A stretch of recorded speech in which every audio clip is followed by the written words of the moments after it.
When considering the staple American soda, most people would probably think of Coca-Cola. It's a refreshing, sugary beverage enjoyed by people across the world, and it is convenient to buy as well. Most stores sell Coke in single bottles to grab a drink on the go. In fact, on each plastic Coca-Cola bottle there is a recyclable symbol, a statement that some amount of the bottle was made from recyclable materials, and possibly other green logos. However, does this make Coca-Cola an environmentally friendly company?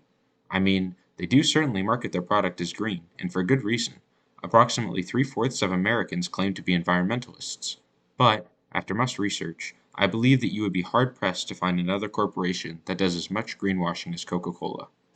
Now, what is greenwashing? Greenwashing is deliberate advertising to positively influence the consumer's view of a particular product, even though they might not be as environmentally friendly as they claim to be. In other words, false advertising. This isn't your usual false advertising, however. Consumers are rightfully concerned about the increasingly volatile impacts that climate change has on our world. At least we know the horrible impacts that oil companies have on the environment, and usually they don't try to advertise themselves as green. Coca-Cola, on the other hand, is a company on the Dow Jones Industrial Average, a spot reserved for leaders of entire industries, and almost all of their sales are from single-use plastic bottles. Polypropylene, one of the most infamous plastics, was discovered in 1954 by Guille Natta, and commercial production of the resin began in 1957. It is the single most widely used thermoplastic globally. It is a very useful, cost-effective polymer and can be injection molded, blow molded, thermoformed, blown, film extruded, or extruded into a variety of products. In other words, it's very, very useful. Polypropylene is also the product used in the cap of Coca-Cola bottles, and this discovery was the origin of the mass production of harmful single-use plastics. The reason for single-use plastic bottles is simple. They're cheap to make and convenient for the consumer. Who could argue with that? That is, until you find out there are 268,940 tons of plastic in our oceans.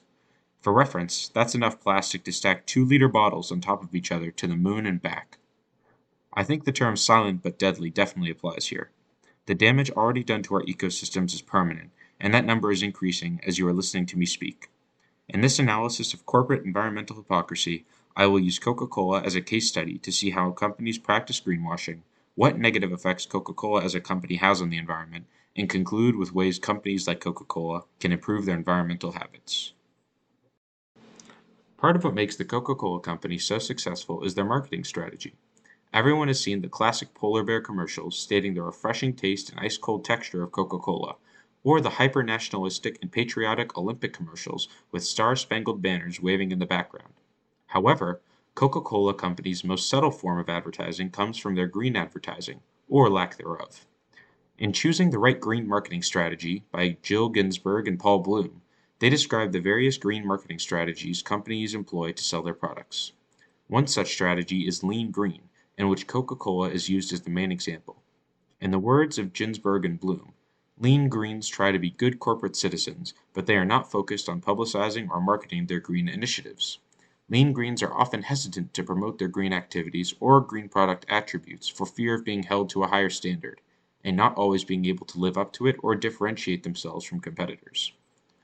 Ginsberg and Bloom complain that Coca-Cola lives up to the standard because they have heavily invested in recycling activities, and because they tie their environmental issues to a specific brand, which this case was Odwalla. However, Coca-Cola shut down Odwalla in July of 2020 due to poor profit margins.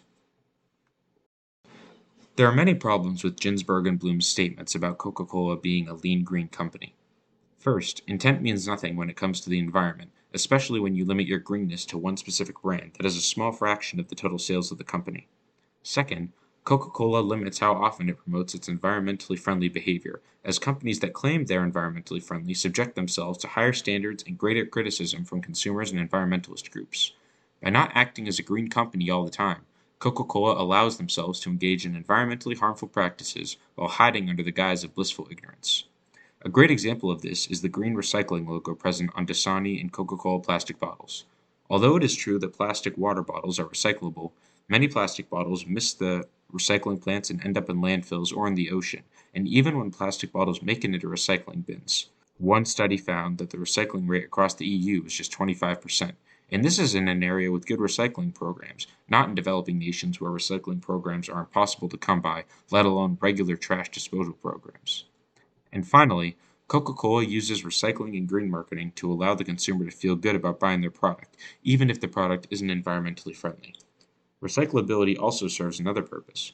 Coca-Cola can put the blame on consumers for not recycling when their plastic bottles end up in landfills or in the ocean, even if recycling isn't as sustainable as Coca-Cola preaches it is. This is not to mention that recyclable options often lead to increased consumption, which is often unsustainable. Ultimately, Coca-Cola partially pretends to be a sustainable company while also dodging the spotlight from environmentalists by hiding under the guise of recycling and redirecting blame onto the consumer. As a result of these counter-environmental efforts and surface-level green changes, Coca-Cola has been named the world's leading plastic polluter year after year. Their global consumer base, paired with their immense plastic production capabilities, have allowed Coca-Cola to make tremendous profits while overflowing the planet with virtually infinite amounts of plastic. Considering the statistics on recycling from before, only a very small percentage of that plastic gets recycled, leaving the rest to be dumped on impoverished nations as a scapegoat for more established countries, or abandoned in landfills and waterways for the rest of time. Of these impoverished nations, Mexico leads the way in the most pollution caused by Coca-Cola, as there were approximately 75,338 metric tons of mismanaged plastic waste in 2019 alone. Following Mexico are nations like the Philippines, India, Brazil, China, and Nigeria, which are the top 6 impoverished nations with mismanaged Coca-Cola waste, in total to about 200,000 metric tons of plastic in just 2019. Unfortunately, though, Coca-Cola Company isn't just destroying those countries, but our oceans as well.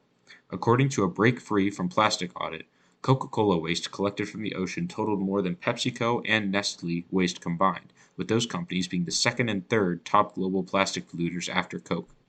From the 350,000 pieces of plastic that were collected by the various organizations compiled in the article, 63% of those pieces were produced by Coca-Cola, with the company being responsible for 2.3 million tons of plastic waste per year. At the rate the plastic is being produced and discarded, it is estimated that by 2050, ocean plastic will outweigh all of the ocean's fish. These plastics not only occupy space in our oceans and ruin their appearance, but also greatly impact the animals living within them. According to various studies and sample data, at least 690 species have encountered marine debris, with 92% of the individual encounters with marine debris related to encounters with plastic. With so many species of animal life and marine life encountering and ingesting these plastics, it is no surprise that many essential species have either become endangered or have been endangered and not been able to recover. The adverse effects of plastic in the ocean doesn't end at marine life, though, as microplastics have been increasingly present in humans. By consuming the fish that ingest those microplastics, we end up finishing what we started and create some pretty serious side effects to our own health, such as infertility, obesity, and cancer. Many people view the issue of plastic waste as too large to control or something that can't possibly affect them, but as shown in ever more prevalent studies and data, plastic pollution impacts everything and everyone, making it a very serious issue that needs urgent attention and change. While the previous sections have established the historical precedent for Coca-Cola's abuse with single-use plastics, this year has made an exceptionally large splash in the single-use abuses, with historic large amounts of plastic pollution from single-use items both on land and in the sea. While we as a nation have become more conscious of the issue of plastic pollution in the environment from companies like Coca-Cola, we still consume more and more plastics each year. Many people choose to use disposable plastic bottles, masks, and everyday items in the name of sanitation and cleanliness. However, this is not the road that we have to keep on. With mask restrictions lifted and people going back to somewhat normalcy, we may see a reversion to previous strides made against plastic pollution. Reusable cups, metal straws, and the incorporation of bioplastics and compostable materials should become top priority again. We should pressure large companies again to change their practices to be more environmentally friendly. One way we can do this for Coca-Cola is to incorporate more recyclable materials, like glass or biodegradable plastics. These materials not only encourage recycling, but have less of an impact on the environment because they do not break down into microplastics and also have a smaller lifespan in the environment. This issue is essential to our future on this planet. The abuse perpetuated on the environment by single-use plastics has not only led to the destruction of crucial habitats and the deaths of millions of animals across the world, but will ultimately be one of the largest contributing factors to humanity's destruction if we continue to sit back and let companies manipulate us into destroying the very world we live in.